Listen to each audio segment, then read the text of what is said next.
Episode of the Everblack Podcast is brought to you by Deathwish, Hotrods and Kustoms. Check out their Instagram for all their new t-shirts, caps, beanies, cups, and the all-new Atomic Death lineup.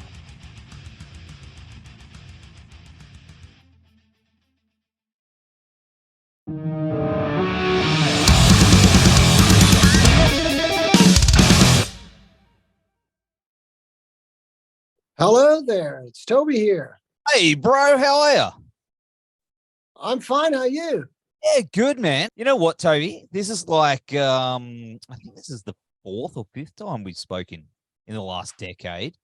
So, and the last time was before you came down? Before the tour. Yeah. Before the Moonglow tour. Yeah, a lot happened since the last time. The last time we spoke about big touring plans. And we did the tour before the world began to fall apart. Yeah. It's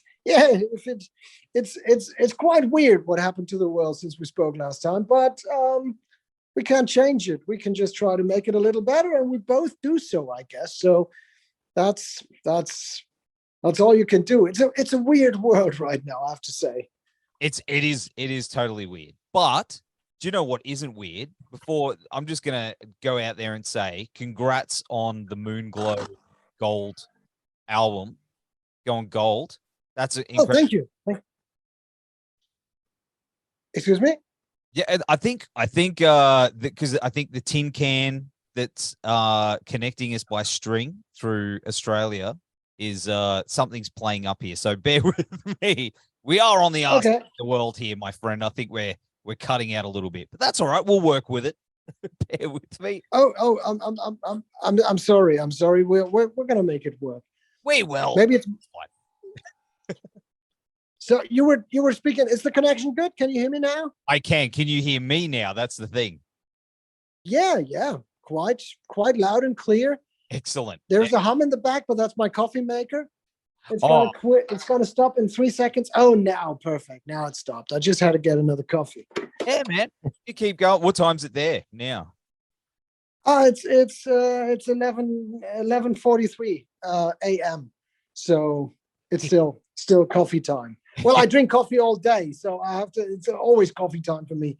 But anyway, you were congratulating me on the gold album, and I was about to say thank you very much. Well deserved, isn't it? It is well deserved. It is absolutely well deserved because I love the shit out of that album. It's amazing. I really love that album as well, and that's why it hurts me so much to say that the new album is the best album I've ever done. But I have to say that. I'm a salesman.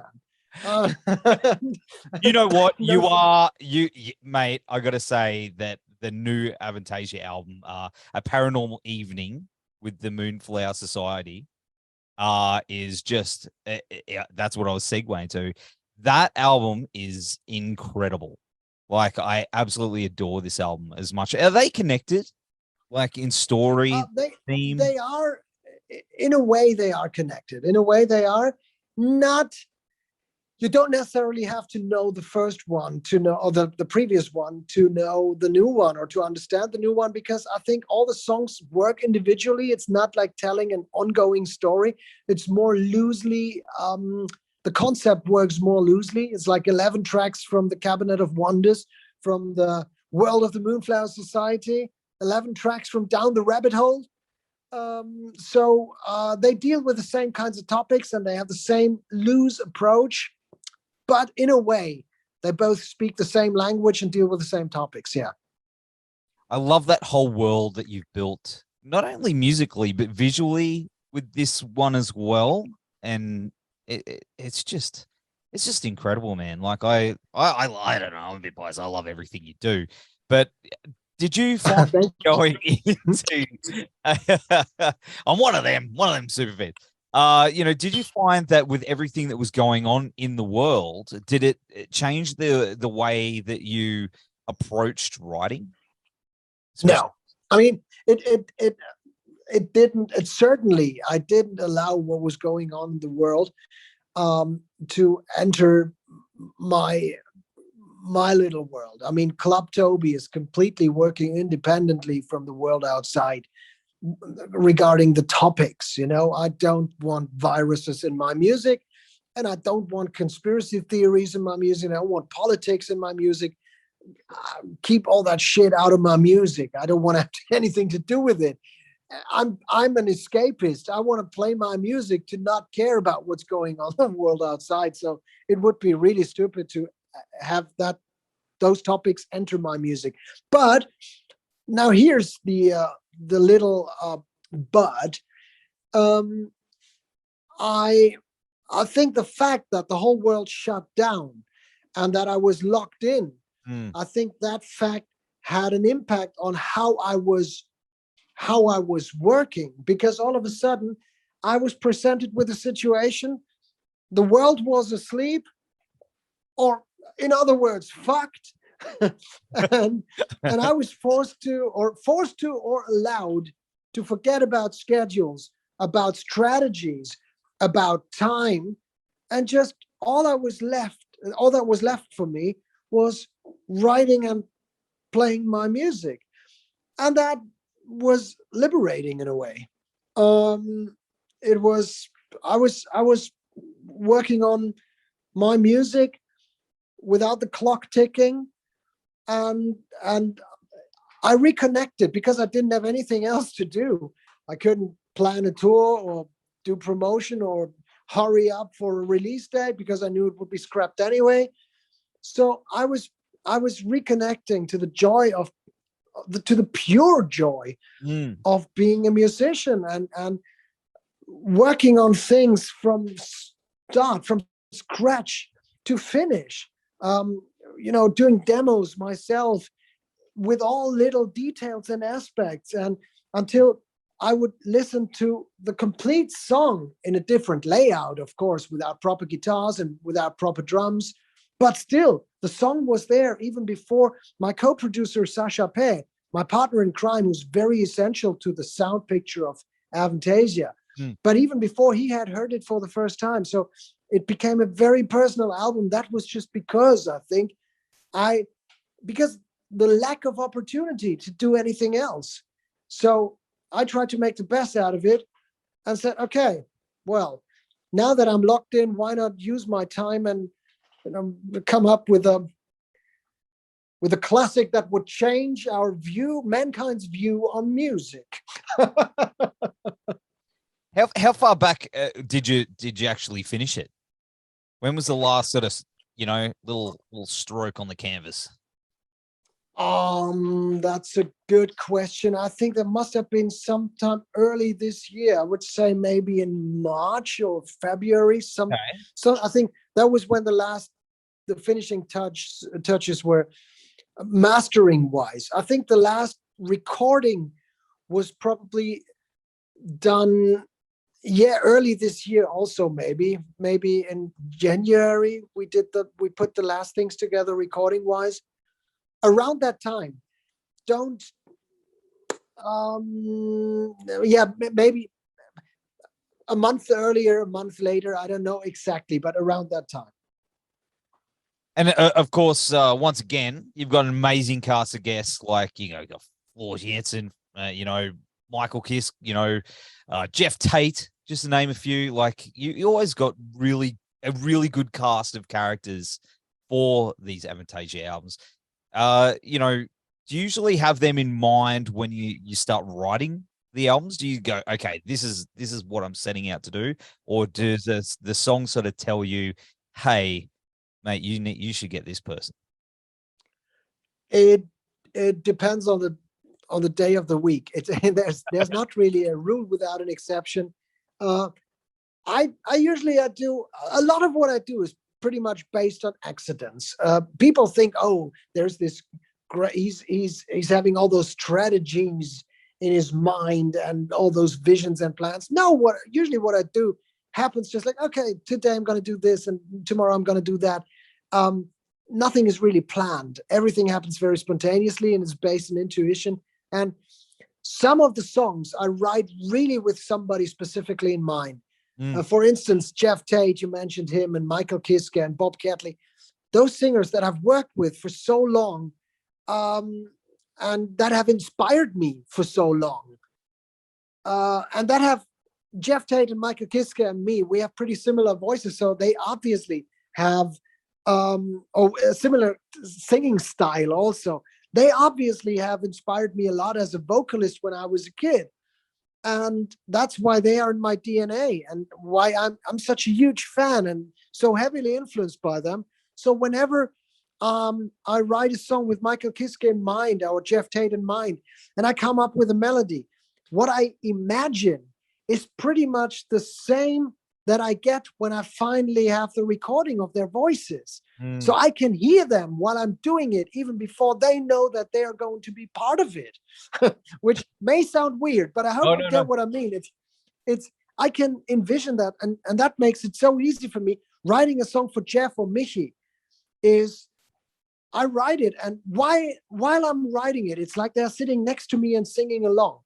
And what I finally get out of the speaker is pretty much the same or very similar to what I had in mind, what I heard through my inner ears, if that makes sense.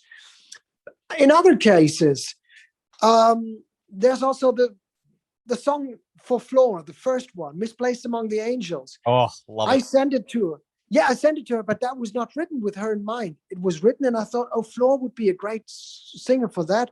I sent it to her, and she said, yeah, well, maybe that's not exactly my range. Don't you have anything else?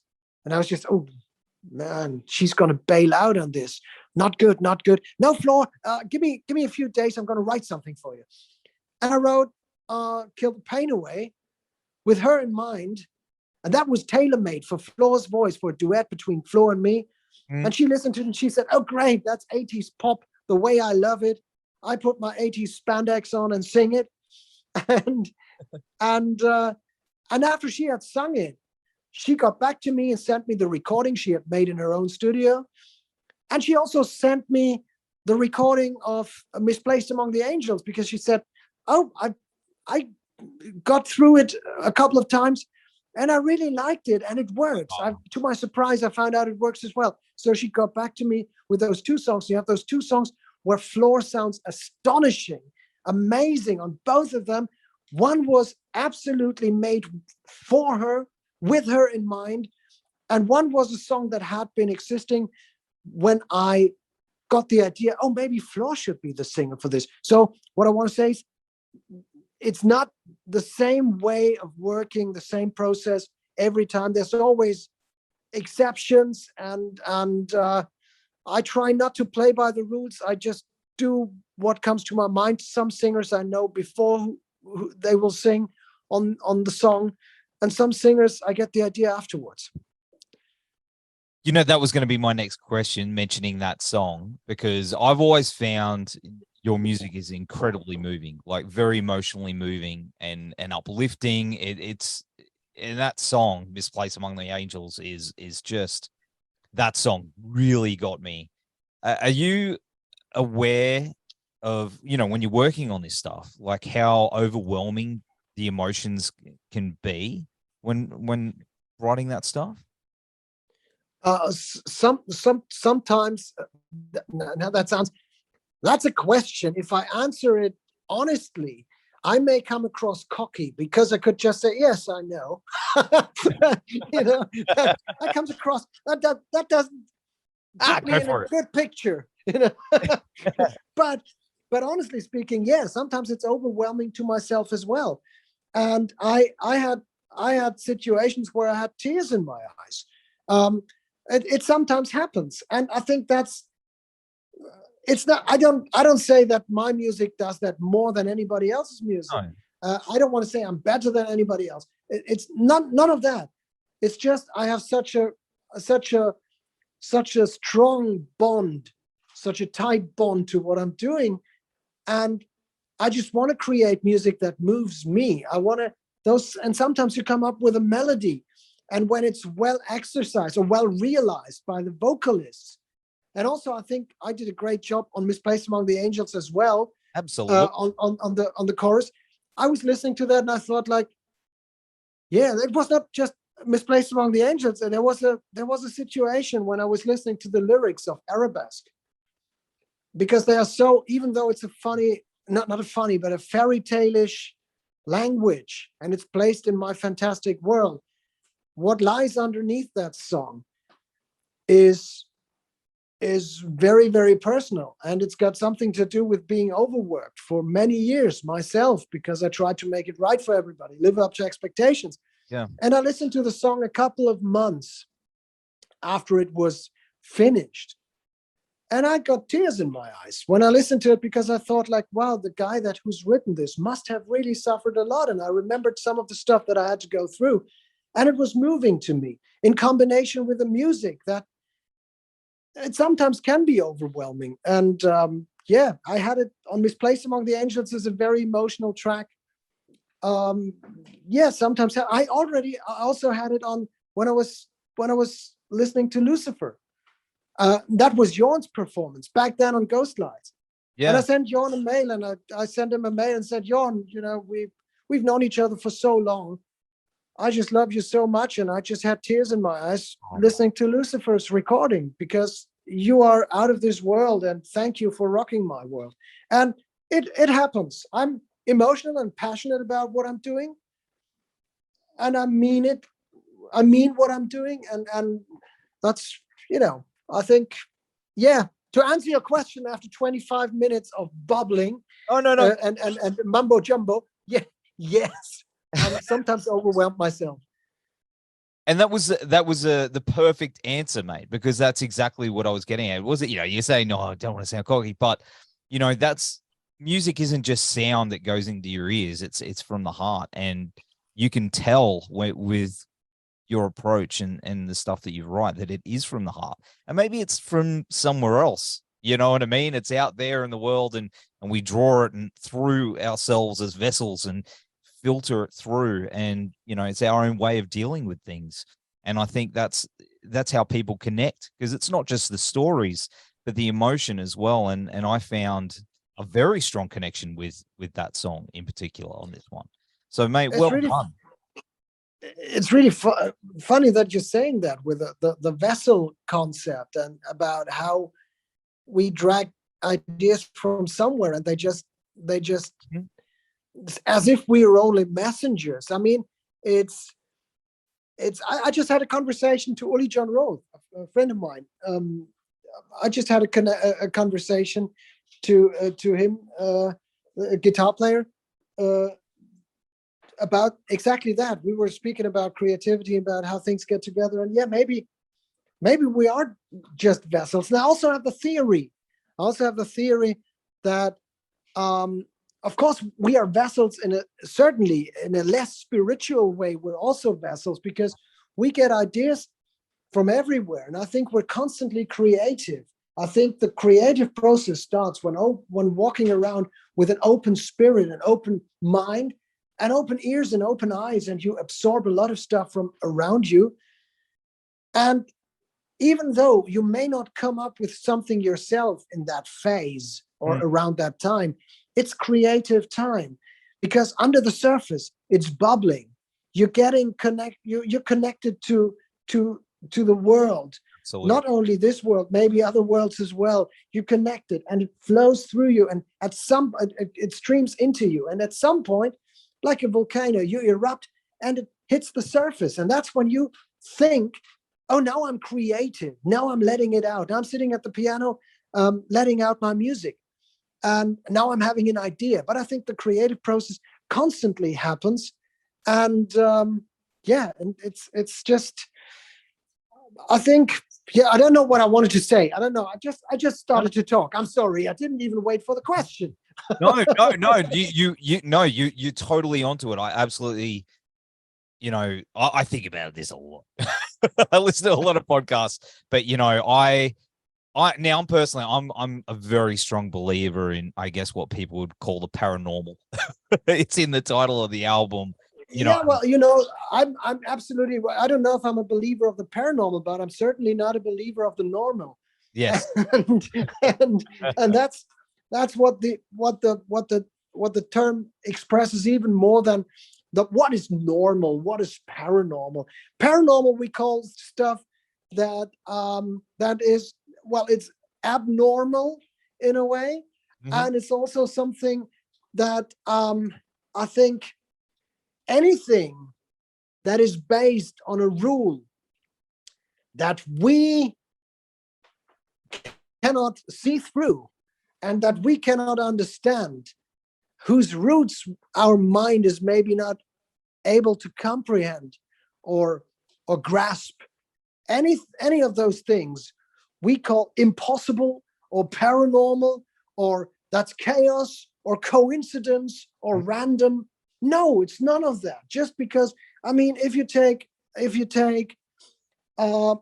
roll a dice, people will say it's complete coincidence that it's going to show one eye or three eyes. But it's not coincidence. It's all based on physics. The way you rolled the dice, the way it hit the table, the way it spun, all of that has an impact on the number it's going to show in the end. It's just we cannot control it. And most of us cannot understand those physical rules, so that we call it coincidence. And I believe it's like in small things, the same thing as in bigger things. I think there's a lot of things that we just don't understand, but it is not based on chaos and coincidence and random. I think there's always some kind of rule behind things. It's just our human mind is not made to understand it. You know, a lot of people don't even understand algebra and writing correctly and spelling. And a lot of people I don't fucking understand anything about the relativity theory and nuclear science, but I would not argue that it exists. Yes. And that those things exist and work, actually. So I think it's very arrogant to say, no, I can't explain that. It can't exist. That's actually caveman approach. Yes, that's it. You nailed it. That's my whole outlook on life, my friend. It's like, it's so much shit. Look, man, in my almost 41 years on this planet, or hologram, or whatever it is this thing is, mate, I've seen too much shit to think otherwise. And I'm sure you probably have as well. Yeah, absolutely. That's why it goes on to spirituality and believe in religion and believe in God. Or, you know, some people say it's ridiculous to believe in God. Who am I to judge? It's ridiculous to believe in something that some people think they have evidence for.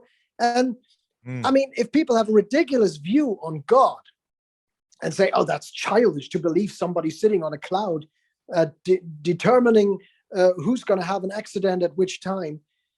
Yeah, well, exactly. That picture may be ridiculous, but then it's your picture of it. It's your picture of spirituality that may be childish, but it doesn't mean that the roots underneath, the core of it, is childish. It's just your view on things. That's right. That word God it's a placeholder. And if you think it's ridiculous, then maybe what you put in place for this placeholder is ridiculous in your eyes. But that doesn't make the whole concept, what anybody else may have, ridiculous. Well, it's we could speak about this forever. Yeah, I know. I love it. I love it so much, mate. I really hope that one day we can actually sit down over a beer and just go to town on this, because mate, you've summed up pretty much everything I believe in. So there you go. Thank you. Yeah, well, yeah, that's my view. I won't make fun about anybody who has a certain belief of something. You know, I would consider myself to be spiritual. I would consider myself to have Christian values and to believe in God, but I can't really phrase what exactly I believe, because I believe my mind, my ratio, yes, is not built to reasonably understand and grasp the whole thing. I think there's different antennas Yes. that may grasp the scope of it, but I certainly cannot explain it. And I don't want to explain it because I'm not a missionary. I'm a rock and roll musician. Which is, mate, which I think is super important. That's, the muse, the leader of, it's a wonderful thing that you do, mate. And you know what? I was really bummed that I couldn't make it to your last. We spoke about the tour, and I almost got onto a plane and went to see you, and I couldn't do it. I think it was on my anniversary. But is it something? Okay, I thought you were afraid of flying. No. If I flap my arms, I was almost about to get on a plane, but I couldn't do it. I couldn't do it. That sounded like you. I couldn't do it. I was getting claustrophobic, and I had a hard time to breathe, and I couldn't get on a plane. No, but okay, you were getting married. Okay. Yeah, no, I was married. It was like, I couldn't do that. But one day I hope to do it. Hopefully you get to play. Is it plans? Is there things in the works for you to come back down here? There is talk about it. At this stage, I cannot call it a plan. I can call it an idea and vague talk about it. So, but I think there's a fair chance of it to happen. So let's see. Everything's a bit challenging these days with the economics and the world situation, and certain people going crazy in the world and turning everything upside down. This little shit virus still having us in stranglehold to a certain extent, at least, or at least the tail of it is still very, very well, you can still feel it. Yes. And so everything is challenging, but I think there is a fair chance it's going to happen. So let's see. Let's cross fingers. I want to go to Australia. I don't like 7 out of the 10 deadliest animals in the world living there. That fact, it's that was actually, I don't like animals that want to kill you, which is very, I think, naturally and reasonable. And when I was in Australia for the first time, it was one of those times you didn't have internet on your room back then. That was in 2002, May 2002. And back then you didn't have a computer with internet connection on each individual room of the hotel. You had a business station next to the lobby, and you had to put coins inside, and then you could serve for 15 minutes, and it took like forever to show a page. I remember that. And I was checking deadly animals in Australia, and I didn't know back then. The internet was very slow back then, and maybe most of those animals had not been invented or discovered by them. But anyway, they've been around since the dawn of time, mate. Where I live, funny enough, we got shit tons of them, mate. That eastern brown, lots of them around where I live, mate. It's eastern brown, but it's not just the snakes. You got spiders. You got even animals that look like a crossing of a duck and a pig with a fucking venomous hook behind one of their legs. Who comes up? I mean, there has to be a god. Yeah. And there has to be a god with a strange sense of humor to create such an animal. Just this animal is proof enough of an existence of a god with a sense of humor. Black humor. Yeah. Monty Python fan. Yeah, it's it. Yeah. Unless the thing is, what I wanted to say is, I was in the hotel, and it was one of the early tours, and our hotels were budget hotels. Anyway, I saw what kinds of animals you have, and I was just trying to look every corner of my room to see if there wasn't a red tail or a white tail or a redback or a Sydney funnel web spider or any of those animals. I didn't expect a platypus to be there, but you don't know. Anyway, I was looking at all these, every corner, and I looked under my bed, and what I found there, that was in Melbourne, and I found a dildo, a vibrator. The most dangerous animal. And I thought, like, what the fuck? This is so disgusting. Didn't they look under the bed? I didn't even know if it was used or not. Oh, But it was lying there, and I was just like, no, holy shit. I would have preferred a whitetail and a red tail and a Sydney funnel web, not a used vibrator under my bed. But that was the time in our career. That was early Edguy, the first Edguy World Tour. We had budget hotels and, well, strange things under our bed. in Australia. Australia's a strange place, mate, I tell you. But hey, Place. is there more Edguy on the way as well? What's happening there? I wouldn't say on the way, but I don't see a reason why it shouldn't happen again. You know, I don't know if we're going to do an album, but at some point, I really hope we can go out and play those beautiful songs together at some point. Right now, it's pretty hard to predict. Every time I say we ran out of steam, people go, oh, yeah, again, we ran out of steam. But the truth is, it was like that. Yeah. We had run out of steam. It was really difficult, even though we like each other. 5 people, 5 different views on everything. And it was very, very exhausting to make it work and to find common solutions and conclusions. And it happens. And I think it's normal in bands. I mean, hey, the Beatles lasted for 8 years. We have an hiatus after 25 years. I think that's an accomplishment. Yeah. So it's, I believe there's going to be something at some point, but right now, nobody's thinking about it. There you go. But in the meantime, though, mate, this new AVANTASIA album, man, is just incredible. Paranormal Evening with the Moonflower Society is out now everywhere, ladies and gentlemen. If you haven't got it, I don't know what rock you've been living under, because it's phenomenal. And we will have all the links in the show notes. Toby, as always, my man, it is so good to talk to you. You're one of my favorite guests to have on the show, and I hope we get to do this again. Absolutely. We will do this again. And thank you. It was a great conversation. The pleasure was all mine. And beware of all these animals. Yeah, the dildo is the beware of all the venomous animals and dildos. Yeah, the venomous dildos. Yeah. It's a great band name, actually. That's a sick punk band. Let's make a punk band when you come down. We'll call it Venomous. Yeah. Ladies and gentlemen, tonight on stage, the Venomous Dildos. Okay. All right, man. Great. Take care, dude. I'll see you soon. See you soon. Have a lovely evening. You too, man. Thank you. Bye. Thanks. Bye. Bye-bye.